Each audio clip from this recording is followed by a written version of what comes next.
Conheça o espião mais letal da história do Mossad, o homem que enganou a República Árabe da Síria. Na primavera de 1960, Eli Cohen levava uma vida absolutamente comum. Contador dedicado, recém-casado e prestes a se tornar pai, parecia destinado a uma existência estável, longe de qualquer envolvimento com o mundo da inteligência. Mas foi justamente essa previsibilidade que o tornou um candidato improvável e, por isso mesmo, ideal para uma das operações mais ousadas da história do Mossad. Tudo começou com uma batida inesperada à porta de seu escritório. Do outro lado, um homem que se identificou como agente da inteligência do Ministério da Defesa de Israel. A proposta? Trabalhar em missões secretas no exterior, com viagens frequentes à Europa e ao mundo árabe. Ele recusou de imediato. O salário dobrado não foi suficiente para seduzir um homem que até então pensava apenas em estabilidade. Mas o cenário mudou quando, poucas semanas depois, foi informado de que seu emprego seria cortado em apenas 10 dias. E assim, quando o mesmo agente reapareceu, Eli aceitou. Foi aí que tudo começou. O treinamento foi brutal, implacável, psicológico e físico. Imagine ser colocado diante de uma mesa repleta de objetos aleatórios e depois, minutos mais tarde, ter que descrevê-los um por um com precisão cirúrgica. Isso não é apenas uma questão de memória, é uma simulação de vida sob pressão extrema. E Eli surpreendia. Com um simples olhar, conseguia identificar o modelo, a marca e o ano de fabricação de um carro. Sua mente funcionava como uma câmera de alta resolução. O que o Mossad fez com Eli foi transformá-lo em uma ferramenta de coleta viva. Treinamento intensivo, repetitivo e psicológico. Muito parecido com o que a CIA e a KGB aplicavam na Guerra Fria. Era como preparar um ator para um papel. Só que, nesse caso, o erro custaria a vida. Ele aprendeu a detectar se estava sendo seguido apenas observando vitrines, reflexos em janelas e ângulos mortos. Tudo isso sem jamais olhar para trás. Técnicas de contra-espionagem que exigem concentração absoluta e nervos de aço. E caso alguém o abordasse com suspeitas, a resposta era ensaiada. Frieza, negação e controle. Em um dos testes mais extremos, e que hoje beira o nível de tortura, Eli foi despido completamente e forçado a entrar em uma banheira de água congelante. O objetivo era avaliar sua resistência ao frio, ao choque e, acima de tudo, à manutenção da identidade falsa sob condições extremas. E com uma adaptação que surpreendeu até seus treinadores. Ele estava pronto. Enquanto sua família pensava que ele havia sido designado para uma função administrativa no Ministério da Defesa, na realidade, Israel acabava de ativar um de seus agentes mais valiosos e menos prováveis. Seu nome agora era Kamel Amin Tabit, um empresário árabe, muçulmano devoto, nascido em Beirute, criado no Egito, conhecido nos círculos comerciais do mundo árabe por sua postura refinada e contatos influentes. Um homem de prestígio irrepreensível, exceto por um detalhe. Ele não existia. Kamel era uma invenção. E por trás dessa invenção estava Eli Cohen, agente do Mossad, moldado para se infiltrar nas entranhas do regime sírio. A construção dessa identidade falsa foi tudo menos improvisada.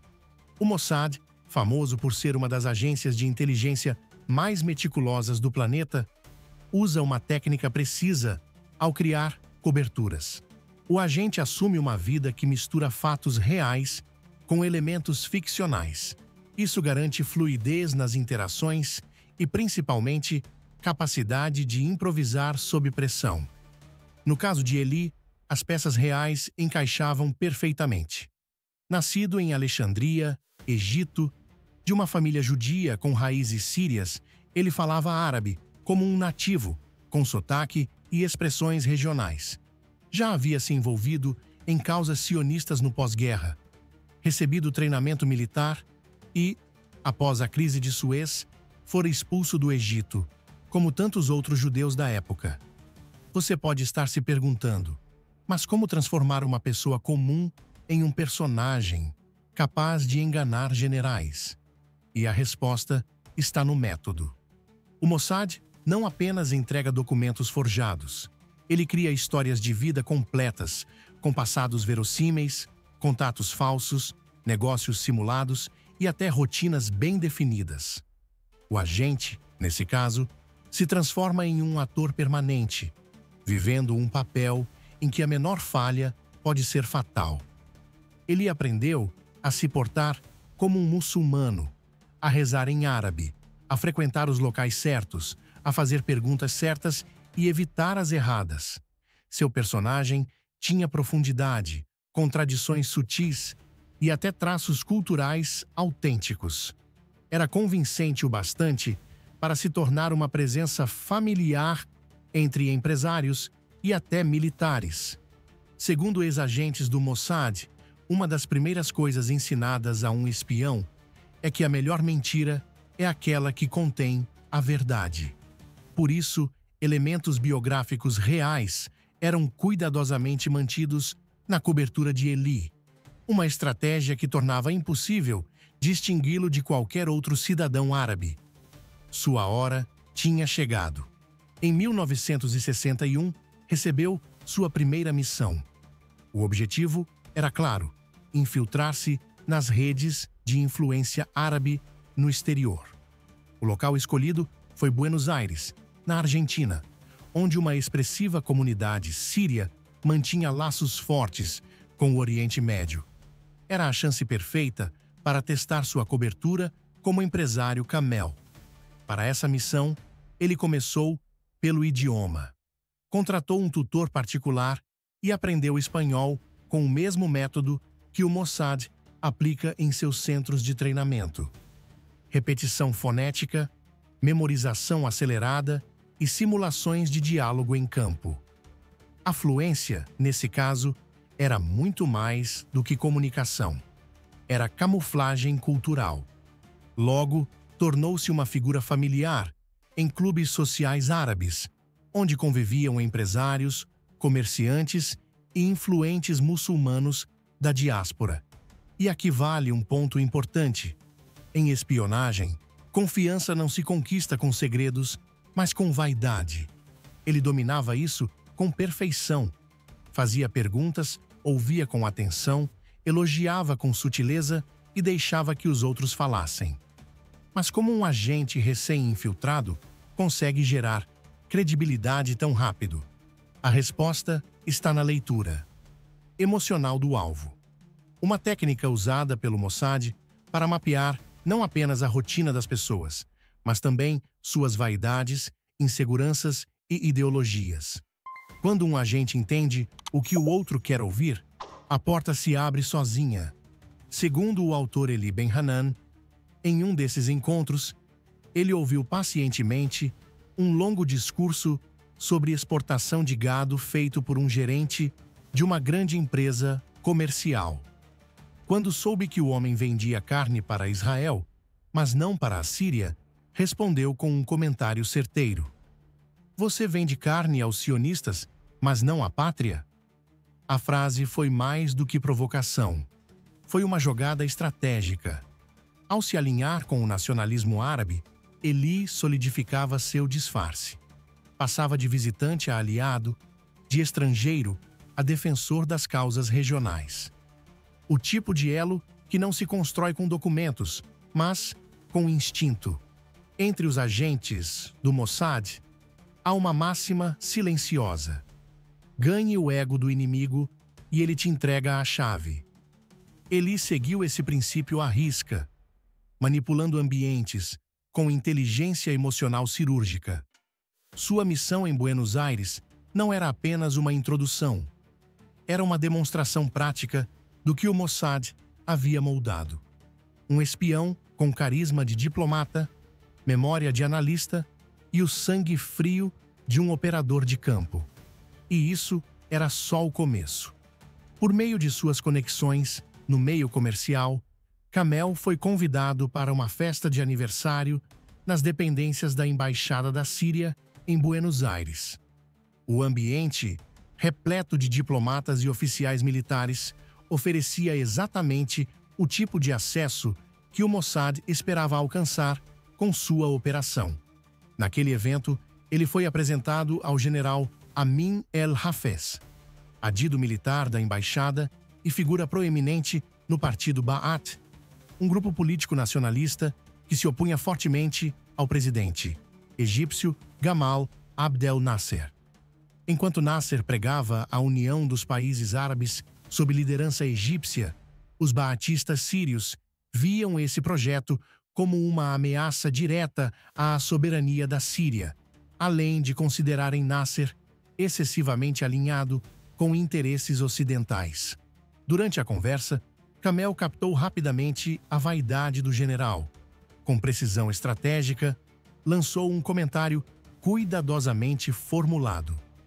General, todos comentam que o senhor é um dos líderes que vai acabar com o complexo de inferioridade da Síria. A reação foi imediata.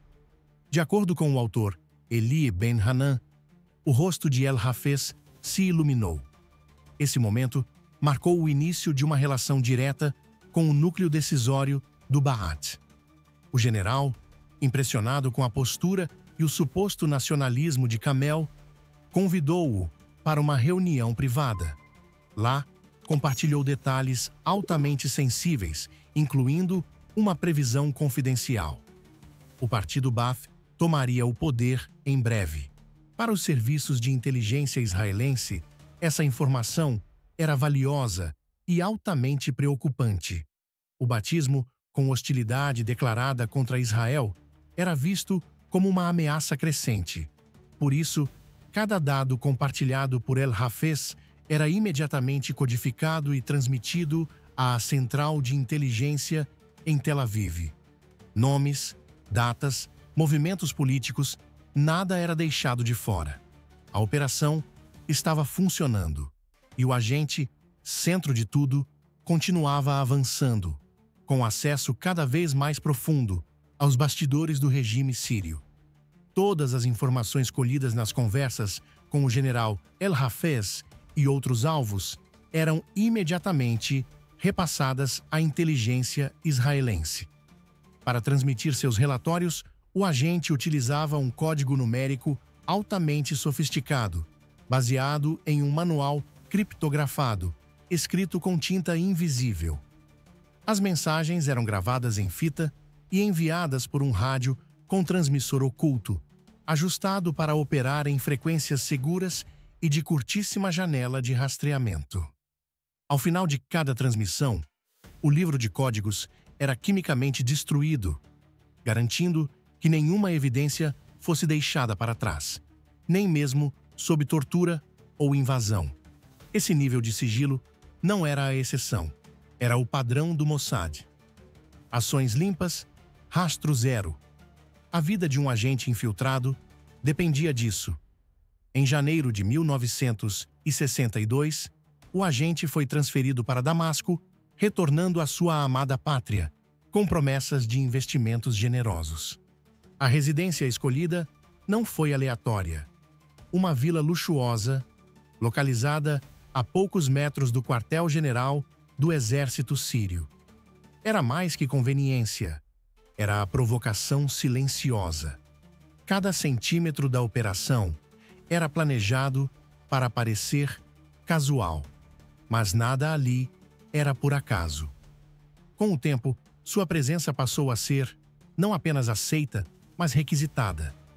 Participava das recepções da elite militar, promovia jantares políticos, criava alianças. Era o civil mais bem informado de Damasco. Entre os nomes-chave, havia um especialmente valioso, George Salim Saif, diretor da Rádio Damasco, o canal oficial do regime. Foi George quem abriu a porta seguinte. O coronel Salim Khatun, figuras influentes dentro do exército. Durante uma conversa regada a confiança e vaidade, Khatun revelou o que até então era apenas suspeita. O partido Ba'ath preparava um golpe de Estado. Mas foi além. Compartilhou informações estratégicas de valor incalculável. Uma rede de túneis subterrâneos, camuflada sobre o solo sírio, operada por centenas de soldados posicionados para lançar ataques surpresa contra Israel. Uma arquitetura de guerra invisível e real. Como gesto de confiança máxima, convidou Kamel para conhecer o local. A visita foi conduzida pelo tenente Mahazi Zaher Adin, que mostrou com entusiasmo os pontos de vantagem nas colinas de Golã, terreno elevado que oferecia a visão direta do território israelense. Foi durante esse passeio que um mapa estratégico detalhado lhe foi apresentado, contendo as futuras posições fortificadas ao longo da fronteira. Tirar uma fotografia seria suicídio, mas ele não precisava disso. Sua memória, treinada com o método israelense de retenção visual, funcionava como uma câmera mental. Cada linha, cada símbolo, cada coordenada, tudo ficou gravado. Na manhã seguinte, a mensagem seguiu para Tel Aviv. Mas foi nesse momento que o fio da tensão começou a se esticar perigosamente. Durante uma das transmissões rotineiras, Kamel foi surpreendido. O tenente Zahera Adin apareceu sem avisar, como tinha liberdade para fazer. Uma estratégia que até então servia para estreitar laços e reforçar a confiança mútua. Mas naquele dia, por um segundo, quase foi o fim. Ao entrar no apartamento, o tenente notou um caderno deixado sobre a mesa, o mesmo que continha anotações em código. Questionou o que era. O agente não hesitou. Olhando nos olhos do militar, respondeu com naturalidade: "Estou tentando resolver uma palavra cruzada." O silêncio que se seguiu durou segundos, mas pareceu eterno. E então, o tenente riu e foi embora. A cobertura estava intacta, mas por um único descuido, o véu da operação quase se rasgou. Mesmo profundamente enraizado na elite militar da Síria, o agente mantinha linhas abertas com Tel Aviv. E em 1962, uma nova missão chegou, tão sensível quanto sua operação em Damasco. O alvo, Franz Rademacher, ex-oficial nazista, arquiteto de deportações em massa durante o Holocausto, agora escondido sob identidade falsa em algum ponto da América do Sul. O caso não era isolado. Desde o fim da Segunda Guerra, dezenas de criminosos de guerra alemães haviam fugido para a América Latina. Mas a sombra do Mossad os seguia. Rademacher sabia disso e temia o mesmo destino de Adolf Eichmann, capturado 2 anos antes em Buenos Aires, sedado e transportado em segredo até Israel e julgado por crimes contra a humanidade. Encontrá-lo exigia mais do que rastreamento. Exigia descrição, precisão e um aliado com acesso aos bastidores da sociedade árabe sul-americana. Foi aí que entrou em cena Majd Sheikh Al-Ard, figura influente, bem relacionada, que Kamel havia conquistado com presentes sutis, mas calculados. Charutos cubanos de alto padrão, conversas refinadas e um comportamento que inspirava confiança sem levantar suspeitas. Al-Ard não apenas confiava em Kamel, o admirava. E quando o nome de Rademacher surgiu em uma conversa velada, foi Al-Ard quem abriu a porta.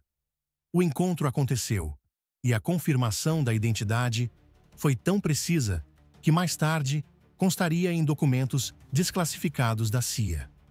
A operação não terminou em execução ou sequestro, como no caso de Eichmann, mas teve consequências diretas. Rademacher foi localizado e preso em território sírio, acusado de espionagem. Doente e em estado debilitado, acabou extraditado para a Alemanha, onde foi finalmente colocado sob custódia formal. Em 8 de março de 1963, o regime sírio foi abalado por um golpe de Estado.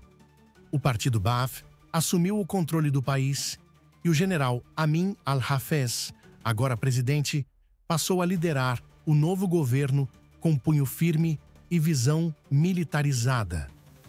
Para o agente infiltrado, era a oportunidade perfeita.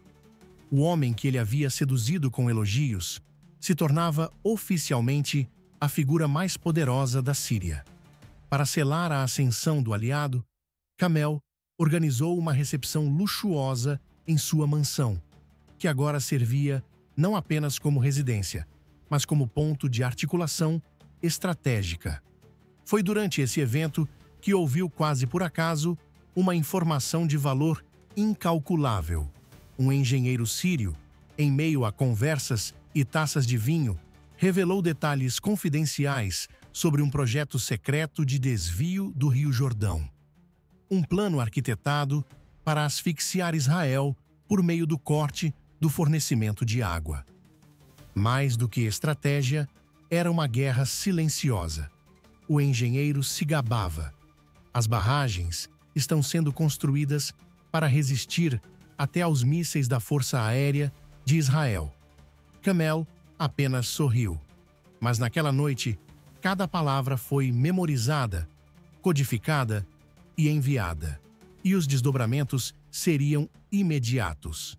Em 13 de novembro de 1964, após forças sírias abrirem fogo contra tratores israelenses, a Força Aérea de Israel lançou ataques de precisão, destruindo os equipamentos usados no desvio e desestabilizando o projeto. Foi o primeiro grande impacto direto de sua atuação. O valor de suas informações, porém, ainda seria medido anos depois. Em 1967, durante a Guerra dos 6 Dias, os relatórios fornecidos por ele sobre as fortificações sírias nas colinas de Golã permitiram que Israel conquistasse o território em apenas algumas horas. Nenhum outro agente havia oferecido dados tão decisivos, nem mesmo nas guerras anteriores. Mas todo avanço tem um preço, e o dele estava prestes a ser cobrado. O presidente El Hafez começou a desconfiar. Não publicamente, mas nos bastidores, algo estava fora do lugar. Após retornar de uma cirurgia em Paris, percebeu que os detalhes de sua viagem haviam sido transmitidos por uma rádio israelense com exatidão absoluta. Horários, paradas, movimentações, tudo. Ele precisava de uma prova. E arquitetou uma armadilha. Convocou uma reunião confidencial com seus conselheiros mais próximos e, pela primeira vez, proibiu a circulação de qualquer informação. Nenhuma anotação, nenhum bilhete, nenhuma menção fora da sala. Dias depois, a rádio israelense transmitia, palavra por palavra, tudo o que havia sido discutido. A verdade era inegável. Alguém estava transmitindo de dentro. Era o começo do cerco. Nessa mesma época, Kamel partiu para uma breve viagem. Alegou compromissos comerciais no exterior e, de fato, retornou a Israel. Lá, reencontrou sua família, conheceu o filho recém-nascido e prometeu que voltaria para casa, em definitivo, quando seu contrato chegasse ao fim, em maio de 1965. Mas esse dia nunca chegou. Em 24 de janeiro de 1965, por meio da interceptação de sinais, a inteligência síria identificou a origem das transmissões clandestinas. Um apartamento em pleno centro de Damasco. Em uma operação silenciosa, mas cirúrgica, agentes invadiram o local. Encontraram o operador no meio da transmissão. Código em andamento, frequência ativa. Era ele. Forçado pelos interrogadores, o agente foi obrigado a enviar uma mensagem falsa a Tel Aviv. O exército sírio está em estado de alerta. Mas até no momento da captura, manteve a mente fria e o raciocínio intacto. Enviou o código em velocidade deliberadamente lenta, uma alteração sutil, mas clara, para quem conhecia o padrão. O aviso havia sido dado. O julgamento veio rápido. Fachada política. Sentença previamente definida. Em 8 de maio de 1965, o veredito foi anunciado. Pena de morte por espionagem. Israel, ciente do valor daquele agente, fez tudo o que estava ao seu alcance. Ofereceu 10 espiões sírios capturados, milhões em ajuda humanitária e garantias políticas, mas nenhuma proposta foi aceita. Líderes internacionais tentaram intervir. O primeiro-ministro do Canadá, John Diefenbaker, fez apelos formais. Até o Vaticano se envolveu. O regime sírio não recuou. O presidente El Hafez, sentindo-se traído por alguém que considerava próximo, decidiu que não haveria perdão. Durante os interrogatórios, veio a confirmação final. O homem à sua frente não sabia recitar a abertura do Alcorão. Não era muçulmano. Era judeu. Era israelense. Era o homem que enganou a República Árabe da Síria sob seus olhos por quase 4 anos. Na véspera da execução, o agente recebeu autorização para escrever uma carta final. Não implorou, não hesitou, suas palavras foram medidas. Seu tom, digno, não pediu liberdade, pediu que seu sacrifício não fosse em vão. No amanhecer seguinte, foi levado à Praça dos Mártires, em Damasco, onde seria executado. A execução foi transmitida ao vivo, pela televisão estatal. O mundo assistiu em silêncio. O Mossad, oficialmente, não comentou o caso. Décadas se passaram. O corpo jamais foi devolvido. Nenhum local de sepultamento foi revelado. A operação, entretanto, continua viva, estudada, reverenciada e analisada nas escolas de inteligência ao redor do mundo. Suas informações ajudaram o Israel a neutralizar ameaças críticas, anteciparam ataques, derrubaram planos, salvaram vidas. Eli passou a ser lembrado nos bastidores da espionagem internacional. O homem que se tornou um país inteiro pagou o preço mais alto por isso. Eli deixou a esposa Nádia e 3 filhos. Se você gostou desse conteúdo, deixe seu comentário aqui embaixo e se inscreva no canal para ver mais conteúdos como este.